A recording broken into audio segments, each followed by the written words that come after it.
Kenapa Yesus lahir di tempat yang hina, di kandang domba, tempat yang hina?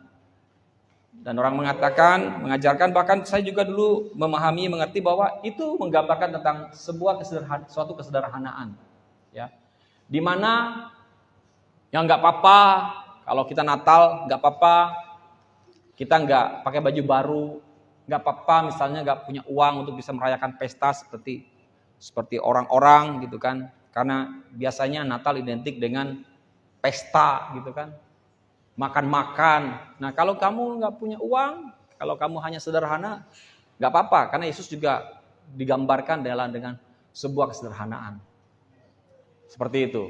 Itu juga benar, itu juga bagus, itu satu rema juga yang juga kita bisa dapatkan. Namun saya hari ini mau membagikan satu makna pengertian lain. Apa makna? Kenapa Yesus lahir di kandang domba? Kenapa Yesus lahir di tempat yang hina? Apa alasannya? Kenapa Tuhan, kenapa Bapa di surga menjadikan Yesus lahir di tempat yang hina? Kenapa dia tidak lahir di istana? Ya, di sebuah kerajaan. Alasannya kenapa? Supaya Yesus bisa didatangin oleh setiap lapisan golongan masyarakat.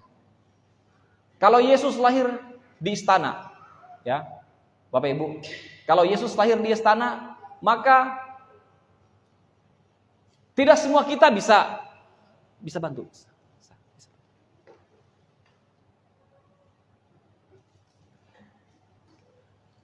Kalau Yesus lahir di istana, Bapak Ibu Saudara sekalian, tidak semua lapisan masyarakat bisa datang kepada dia. Betul? Tidak perlu di istana. Tidak usah harus di dalam sebuah kerajaan.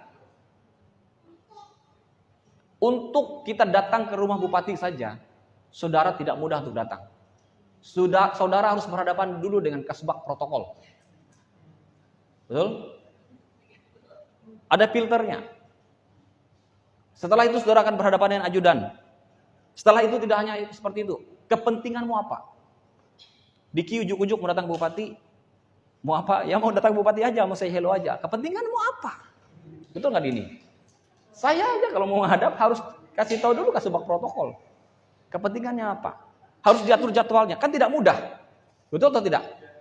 Nah seandainya Yesus lahir di istana, maka para gembala domba tidak akan bisa masuk untuk mendatangi Yesus. Saudara bisa paham maksud saya? Amin. Tetapi karena Yesus lahir di tempat yang hina, di kandang domba, sehingga para gembala-gembala bisa datang kepada Yesus.